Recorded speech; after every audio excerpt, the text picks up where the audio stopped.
నమస్తే. ఇన్నాళ్ళు నన్ను సపోర్ట్ చేస్తూ, ఎంకరేజ్ చేస్తూ మీ ప్రేమని నాకు అందిస్తున్న ప్రతి ఒక్కరికి కృతజ్ఞతలు. అలాగే ఈ వీడియో కూడా ఖచ్చితంగా మీకు ఉపయోగపడుతుంది. లైక్, షేర్ అండ్ సబ్స్క్రైబ్ చేసి మీ సపోర్ట్‌ని నాకు అందించండి. అలాగే ఈ వీడియో పట్ల మీకున్న అభిప్రాయాన్ని కామెంట్ సెక్షన్‌లో కామెంట్ చేసి తెలియజేయండి. ఇప్పుడు వీడియోని చూద్దాం.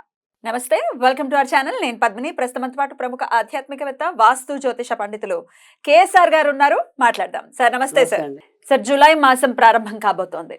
సో జూలై మాసం ప్రారంభంతోటే రకరకాల గ్రహరీత్యా కూడా మార్పులున్నాయి.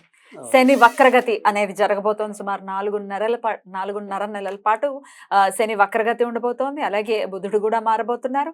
సో ఇట్లా మేజర్ గ్రహ మార్పు ఉంది కాబట్టి మరి జూలై మాసం ఎలా ఉండబోతోంది ద్వాదశ రాశుల వాళ్ళకి, ఎలాంటి జాగ్రత్తలు తీసుకోవాలి, వచ్చేటటువంటి మంచి ఫలితాలు ఏమిటి ఇత్యాది విషయాలన్నీ ఒక్కసారి మీ ప్రొడిక్షన్స్ ద్వారా తెలుసుకోవాలనుకుంటున్నానండి. చెప్తారా? తప్పకుండా.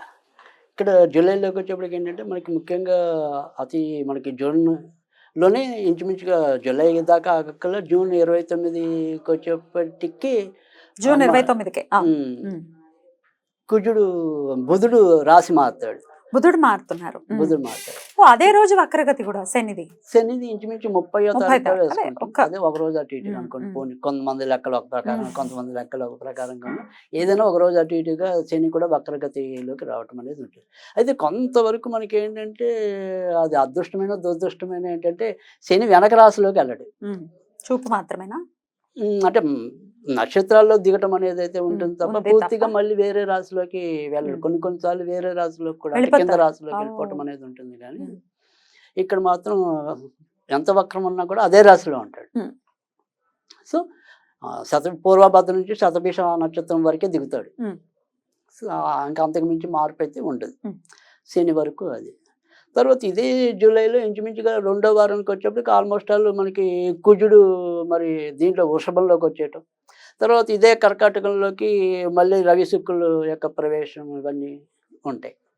సో ఈ రకమైన ఏదైతే ఈ గ్రహస్థితి అనేది ఏదైతే ఉంటుందో అంటే రాశులతో పాటు ఇక్కడికి వచ్చేప్పటికి సామాజికంగా కూడా ఇబ్బంది ఏంటంటే కనుక యాక్చువల్గా ఇక్కడి నుంచి నెమ్మదిగా తొలి అడుగులు పడతాయి. ఏంటి ప్రభుత్వం ఎదుర్కొనే సమస్యలకి. ఇటు రాష్ట్రం అండి, అదే రాష్ట్ర కేంద్రాల్లో రెండిట్లో కూడా ఒక తొలి బీజం అనేది పడుతుంది. అంటే భవిష్యత్తులో జరగబోయే కొన్ని ఏమంటారు వ్యతిరేక పరిణామాలకి స్టార్ట్గా ఒక అంకురార్పణ అనేది జరుగుతుంది. తర్వాత రెండోది వచ్చేప్పటికి ఏంటంటే ఇక్కడ వ్యక్తిగతంగా వచ్చేప్పటికి ఏంటంటే ముఖ్యంగా ఈ కుంభరాశి వాళ్ళు, సింహరాశి వాళ్ళు కొద్దిగా ఎక్కువ అనారోగ్య సమస్యలు. సో ముఖ్యంగా ఇది పూర్వభాద్రలో వెనక్కి రావటం అనేది ఉంటుంది కాబట్టి ముఖ్యంగా ఈ కుంభరాశిలో కూడా పూర్వభాద్ర నక్షత్రం వాళ్ళు కొంత గడ్డు స్థితిని ఎదుర్కొనే అవకాశాలు అయితే ఎక్కువ కనిపిస్తున్నాయి. అయితే ఇప్పుడు మనం ఒక్కొక్క రాశి గురించి అలాగో చెప్పుకుంటాం. దానికి పరిహారాలు కూడా ఉంటాయి కాబట్టి భయపడాల్సిన అవసరం లేదు. రైట్. మరి తుల, వృశ్చిక రాశుల వారికి కూడా ఈ జూలై మాసం ఎలాంటి ఫలితాలను ఇస్తోంది అనుకోవచ్చండి? తులారాశి వాళ్ళకి కూడా చాలా చక్కటి మంచి ఫలితాలు వస్తాయని మనం ఎక్స్పెక్ట్ చేయాల్సి ఉంటుంది. ఎందుకంటే ముఖ్యంగా వచ్చేప్పటికి ఏంటంటే ఇటు రాజ్యస్థానంలోకి వచ్చేప్పటికి మనకి బుధుడు మళ్ళీ శుక్రుడు యథాతథం అనుకోండి. సరే కొంత పాట అయితే కనుక ఇటు రాజ్యస్థానంలో, భాగ్యస్థానంలో రెండులో కూడా మంచి ప్లేసుల్లోనే వీళ్ళకి ఉండటం అనేది ఉంటుంది. కనుక ఖచ్చితంగా ఏదైతే తులారాశి వాళ్ళు ఉన్నారో వాళ్ళకి వృత్తి ఉద్యోగాల్లో చక్కటి గౌరవ మర్యాదలు పెరుగుతాయి. అలాగే ఇది అవార్డులు ఇచ్చే కాలం అయితే కనుక వాళ్ళకి అవార్డులు కూడా వస్తాయి. అంటే ప్రతి సంస్థ కూడా ప్రతి ఏడాది పలానా టైంలో వాళ్ళకి అవార్డులు ప్రకటించడం అనేది ఉంటుంది, లేదా ఇంక్రిమెంట్స్ అంటాం. సో అవి వీళ్ళకి వచ్చే అవకాశాలు అయితే చాలా ఎక్కువగా కనిపిస్తున్నాయి. కనుక తులారాశి వాళ్ళకి ఆ రకంగా కూడా మేలు జరగడం అనేది అయితే ఉంటుంది. తర్వాత వచ్చేప్పటికి ఏంటంటే ఎవరైతే మరి వీళ్ళకి కూడా తులారాశిలో పెళ్లి కాకుండా ఇబ్బంది పడే వాళ్ళు ఎవరైతే ఉంటారో ముఖ్యంగా చిత్తా నక్షత్రం వాళ్ళకి, స్వాతి నక్షత్రం వాళ్ళకి పెళ్లి కుదిరే అవకాశాలు అయితే కనుక ఎక్కువగా ఉన్నాయి. సో ఈ 2 నక్షత్రాల వాళ్ళకైతే కనుక త్వరితగతిన మంచి జరగడానికి అయితే అవకాశం. మరి విశాఖ నక్షత్రం మటుకు కొంతవరకు ఇబ్బంది పడడానికి అయితే అవకాశం. ఎందుకని అంటే కనుక ఇక్కడ అష్టమంలో గురుడు సంచారం అనేది ఒకటి. తర్వాత రెండోది వచ్చేప్పటికి ఏంటంటే ఇటు కుజుడు కూడా నెమ్మదిగా మళ్ళీ అష్టమానికి చేరటం అనేది ఒకటి ఉంటుంది. ఈ గురు కుజులు కలుస్తారు కాబట్టి విశాఖ నక్షత్రం అనేది ఒకటి. తర్వాత ఒక విశాఖ నక్షత్రం అనేది మళ్ళీ మన కుజుడి చేతుల్లో కూడా ఉంటుంది, 4వ పాదం వచ్చేప్పటికి. సో అందుకని అక్కడ ఆ రకంగా మాత్రం కొంత ఇబ్బంది విశాఖ నక్షత్రం వాళ్ళకి కనబడటం అనేది ఉంటుంది. కానీ ఇంకా మిగతా వ్యవహారాలన్నీ మాత్రం చాలా చక్కటి మంచి శుభ ఫలితాలు ఇవ్వటం అనేది ఉంటుంది. కానీ ఎవరైతే చిత్తా నక్షత్రంలో శిశువులు ఉంటారు, అంటే చిన్నపిల్లలు అనుకోండి.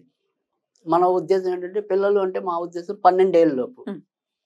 అంతే. సో ఈ 12 ఏళ్ళ పిల్లలు ఎవరైతే ఉంటారో వాళ్ళకి మాత్రం దెబ్బలు తగిలించుకోవటం, రక్తంతో ముడిపడి, అంటే రక్తం కలచోటం అంటామే, అది జరుగుతుంది. జరుగుతుంది. అమ్మో. సో కొద్దిగా పిల్లల పరంగా మాత్రం ఆ రకంగా కొంత ఇబ్బందులు ఉంటాయి. వీరికి వచ్చేప్పటికి ఏంటంటే మరి అష్టమంలో గురుకుజుల కలయిక అనేది మనకి ఉంటుంది కాబట్టి ఈ జూలై నెలలో వీళ్ళకి కూడా వ్యక్తిగతంగా చిన్న చిన్న అనారోగ్య సమస్యలు అయితే తులారాశి వాళ్ళకు ఉంటాయి. ఆడవాళ్ళకైతే కనుక థైరాయిడ్ అనేది పెరగడానికి అవకాశం ఉంటుంది. అదే మగవాళ్ళకైతే కనుక ఎక్కువ ఏదైనా సరే ఇన్ఫెక్షన్స్ రావడం అనేది అయితే ఉంటుంది. ఇంకా మిగతా వ్యవహారాలన్నీ కూడా భయపడాల్సిన అవసరం అయితే లేదు. ఈ ఆరోగ్య సమస్యలు అనుకోండి, లేదా సంతానపరమైన సమస్యలు అనుకోండి, ఇలాంటివి ఏమైనా సరే ఉన్నాయి అనుకుంటే కనుక వీళ్ళు ఈ నెలలో ఎక్కువగా నరసింహస్వామిని పూజించడం మంచిది. అది కూడా లక్ష్మీ నరసింహస్వామి అయితే కనుక మరింత మంచి జరగడానికి ఉంటుంది. కనుక ఏదైనా కానీ ఈ లక్ష్మీ నరసింహస్వామికి గురువారాల పూట కుదిరితే గనక ఈ 4 గురువారాలు కూడా ఇంట్లో పానకం నివేదన చేస్తే గనక చాలా మంచి జరుగుతుంది నరసింహస్వామి. అలాగే ఓం నమో భగవతే లక్ష్మీ నరసింహస్వామినే నమః, ఓం నమో భగవతే లక్ష్మీ నరసింహస్వామినే నమః, ఇది నిత్యం పఠించడం వల్ల కూడా తప్పకుండా వీళ్ళకి మంచి ఫలితాలు ఉంటాయి. అద్భుతం. ఇక వృశ్చిక రాశి వారికి ఎట్లాంటి రిజల్ట్స్ రాబోతుందండి? వృశ్చిక రాశి వాళ్ళకి మాత్రం మొదటి అర్ధ భాగంలో కూడా, అంటే జూలై మొదటి అర్ధ భాగంలో మాత్రం కొంతవరకు జాగ్రత్తగానే ఉండాలి. ముఖ్యంగా ఏదైతే మరి అష్టమంలోనే రవి శుక్ర ఉన్నారు, తర్వాత వచ్చేప్పటికి ఏంటంటే ఈ సప్తమంలో గురుడు ఉన్నాడు, కానీ షష్టమంలో కుజుడు ఉన్నాడు యాక్చువల్గా. ఎప్పుడైతే ఈ షష్టమంలో కుజుడు ఉంటాడో దానివల్ల కూడా అనారోగ్య సమస్యలు రావటం అనేది ఒకటి. తర్వాత ముఖ్యంగా వాహనాలు అవి నడిపేప్పుడు ఖచ్చితంగా జాగ్రత్తగానే ఉండాలి. తర్వాత ఈ తలకు సంబంధించిన విషయాల్లో కూడా ఒక్కోసారి ఇబ్బందులు కలగటం, ఈ మతిమరుపు పెరగటం, ఇలాంటివి కూడా ఎక్కువ ఉంటాయి. సో ముఖ్యంగా ఈ వృశ్చిక రాశిలో పుట్టిన ఎవరైతే ఈ అనురాధ నక్షత్రం వాళ్ళకి మరింత ఎక్కువ ఇబ్బంది కలగడానికి అయితే అవకాశం ఉంటుంది. జ్యేష్ఠ నక్షత్రం వాళ్ళకి ఏంటంటే కొద్దిగా ఉద్యోగాల పరంగా సమస్యలు ఎక్కువ ఎదుర్కొనే అవకాశం అయితే ఉంది. విశాఖ నక్షత్రం వాళ్ళకి ఏమంటాం, వృత్తి ఉద్యోగాల అభివృద్ధి ఎక్కువ ఉంటుంది. మిగతా విషయాలు ఇందాక మనం విశాఖ నక్షత్రం గురించి మాట్లాడుకున్నాం, కొంతవరకు ఇబ్బందులు పడటం అనేది అయితే ఉంటుంది. ఏదైనప్పటికీ కూడా వృశ్చిక రాశి వాళ్ళకైతే కనుక మిశ్రమ ఫలితాలు ఎక్కువ ఉంటాయని చెప్పాల్సి ఉంటుంది. సో కనుక వీళ్ళు ఈ నెలంతా కూడా ఆరాధించవలసింది అయితే వీళ్ళు కూడా ఆంజనేయ స్వామిని ఎక్కువగా పూజించాలి. అలా ఆంజనేయ స్వామిని పూజించడం వల్ల తప్పకుండా మంచి జరుగుతుంది. ఏదైనప్పటికీ కూడా వృశ్చిక రాశి వాళ్ళకైతే కనుక మిశ్రమ ఫలితాలు ఎక్కువ ఉంటాయని చెప్పాల్సి ఉంటుంది. సో కనుక వీళ్ళు ఈ నెలంతా కూడా ఆరాధించవలసింది అయితే వీళ్ళు కూడా ఆంజనేయ స్వామిని ఎక్కువగా పూజించాలి. అలా ఆంజనేయ స్వామిని పూజించడం వల్ల తప్పకుండా మంచి జరుగుతుంది. అలా మంచి జరగాలి ఈ ఇరు రాశుల వారికి అని మనస్ఫూర్తిగా కోరుకుంటూ ఇక నెక్స్ట్ ఎపిసోడ్ లో ధనస్సు మకర రాశుల గురించి మాట్లాడుకుందాం. థ్యాంక్ యూ సో మచ్ అండి. నమస్తే.